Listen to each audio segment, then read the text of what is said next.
Hello friends, welcome back again E notes. तो unit 1 हम पढ़ रहे थे हीट एंड मास ट्रांसफ़र का। It is basic concept of heat and mass transfer. तो पार्ट 14 में हम पढ़ने जा रहे हैं कंडक्शन थ्रू अ स्पेयर। अभी तक हमने दो ऐसे स्टडी क्वेश्चन हम पढ़ लिए, कंडक्शन थ्रू अ प्लेन वाल, conduction through a cylindrical, multi cylindrical और कंडक्शन थ्रू अ स्पेयर हम पढ़ने जा रहे हैं। ओके, इसके बाद मुश्किल से 2-3 टॉपिक और बचा है और ये यूनिट हमारा ख़त्म हो जाएगा। ठीक है, तो मैं कोशिश करूँगा जल्द से जल्द ये यूनिट ख़त्म कराने का। और रही बात न्यूमेरिकल की, तो जैसे मुझे बीच में टाइम मिलेगा तो मैं एक आध न्यूमेरिकल कराता दूंगा। अदरवाइज़ मैंने थ्योरी आपको करा दिया है। ठीक है, क्या मेन सिलेबस में कहाँ, क्योंकि होता क्या है कि सिलेबस में जो टॉपिक्स है वो जल्दी मिलते नहीं हैं, प्रॉब्लम होती है क्या पढ़ना है क्या नहीं पढ़ना है। तो क्या पढ़ना है, मैं आपको यूनिट 1 में क्या पढ़ना है वो सारी मेन टॉपिक पढ़ा दिया हूँ। ठीक है, या फिर 2 टॉपिक बचा वो भी पढ़ा दूंगा। बाकी न्यूमेरिकल्स की रही बात, तो मुझे कुछ लगेगा कि ये इस टाइप का न्यूमेरिकल बताना बहुत ज़्यादा इंपॉर्टेंट है, डिफ़िकल्ट है, तो मैं वो न्यूमेरिकल ज़रूर कराऊंगा। ठीक है, अगर डाउट हो तो आप भी बताना कि किस टाइप का न्यूमेरिकल कराना चाहिए इस टॉपिक से रिलेटेड। ठीक है, उसके बाद फिर हम कोशिश करेंगे करने की। ठीक है, अदरवाइज़ आप न्यूमेरिकल की प्रैक्टिस आप कर लेना खुद से। ठीक है, तो चलिए शुरू करते हैं। क्योंकि टाइम कम है और सिलेबस बहुत ज़्यादा है, बहुत कम टाइम बचा है शायद एग्ज़ाम के लिए, तो मुझे जल्द से जल्द ये कंप्लीट करना पड़ेगा। ओके, तो मैं टॉपिक नहीं छोड़ूंगा, बट होगा क्या कि न्यूमेरिकल पार्ट थोड़ा मैं कम कराऊंगा और थ्योरी पार्ट को ज़्यादा रखूँगा। ठीक है, चलिए शुरू करते हैं। ओके, तो कंडक्शन थ्रू अ स्पेयर जैसे हमने सिलिंड्रिकल में देखा था, सेम वैसा ही ये भी है। ठीक है, सेम वैसा ही है। तो सिलिंड्रिकल में देखा था ऐसा इनर सरफेस था, ये आउटर सरफेस था। ठीक है, सेम यहाँ भी इनर सरफेस का रेडियस R1, आउटर सरफेस का रेडियस R2। ठीक है, हमने एक R डिस्टेंस पे एक एलिमेंट लिया जिसका थिकनेस जिसका डिस्टेंस dr है, मतलब उसका थिकनेस dr है। ठीक है, ओके। अब इनर पे टेम्परेचर, जो इनर सरफेस पे टेम्परेचर T1 है और आउटर सरफेस पे टेम्परेचर T2 है। तो इसका जब आप ग्राफ बनाओगे, टेम्परेचर वेरिएशन कुछ इस तरह होगा, क्योंकि अगर इनर है तो T1 है तो मीन्स टेम्परेचर वो ज़्यादा होगा हमेशा बाहर से, क्योंकि थिकनेस के कारण टेम्परेचर कम होते जाएगा।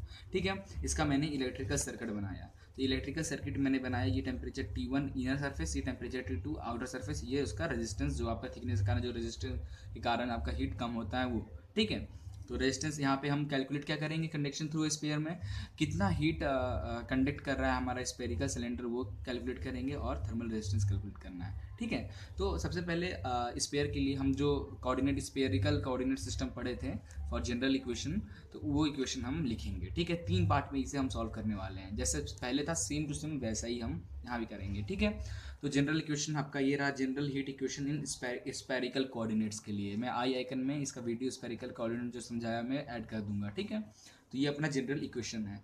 अब कंडीशन पे आते हैं। ठीक है, कंडीशन जैसे तीनों में डिस्कस है। पहला कंडीशन ये है कि स्टेडी स्टेट कंडीशन हम कंसीडर करेंगे। तो स्टेडी स्टेट कंडीशन जब कंसीडर करेंगे means del T upon del tau is equal to 0, means वो सेम रहेगा, चेंज नहीं होगा टाइम के रिस्पेक्ट में। ठीक, कांस्टेंट चलेगा, इसलिए del T upon temperature with respect to time is 0 for steady state equation के लिए।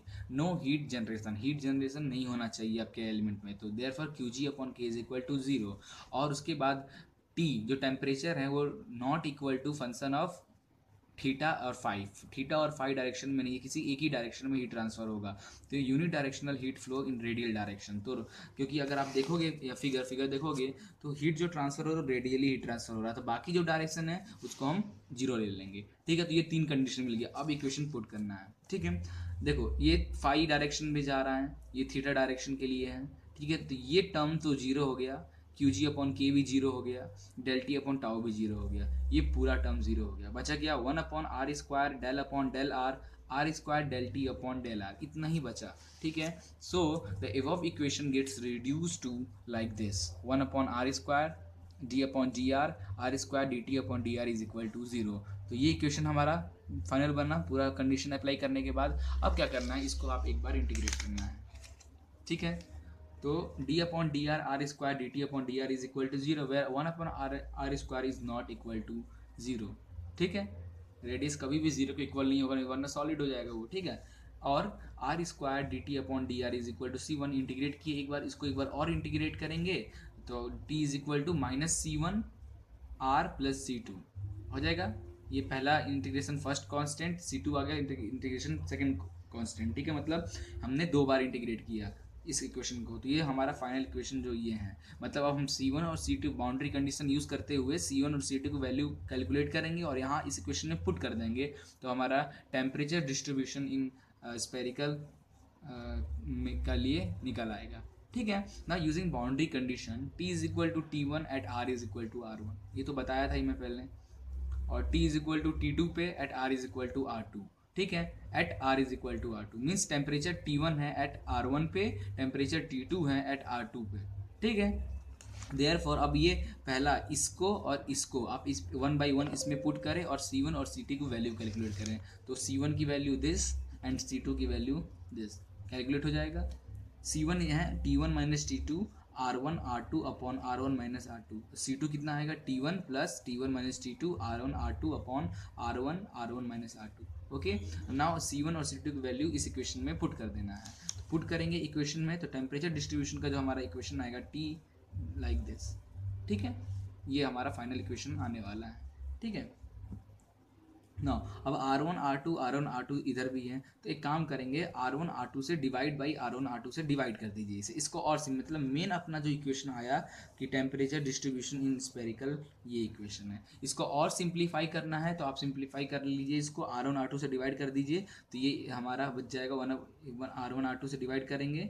ठीक है, इसे भी R1 R2 से डिवाइड करना है, तो हमारा जो फाइनल इक्वेशन बनेगा वो कुछ इस तरह बनेगा। अब कैसे इसको सिंप्लीफाई करना है ये आपको देखना है। ठीक है, मैं अब एक एक चीज़ डिटेल में आपको नहीं बता सकता। ठीक है, तो T is equal to final जो हमारा जो आया है, चाहे तो आप ये भी ले सकते हो, चाहे तो इसको सिंप्लीफाई करके आप ये भी कर सकते हो। तो फाइनल आपका टेम्परेचर डिस्ट्रीब्यूशन स्पेरिकल का आया है T is equal to T1 plus T1 minus T2 upon 1 upon R square minus 1 upon R2 minus 1 upon R1 bracket 1 upon R1 minus 1 upon R। Okay, ये आ गया आपका टेम्परेचर डिस्ट्रीब्यूशन इन स्पेरिकल। ना अब इसको और आप वो कर लीजिए सिंप्लीफाई, तो ये कुछ इस तरह हो जाएगा। T माइनस T1 वैल्यू इधर कर ले तो ये कुछ इस तरह हो जाएगा फाइनल लाइक दैट। ठीक है, तो ये सिंप्लीफिकेशन आपको करना है, तो आप इजीली कर ही लोगे।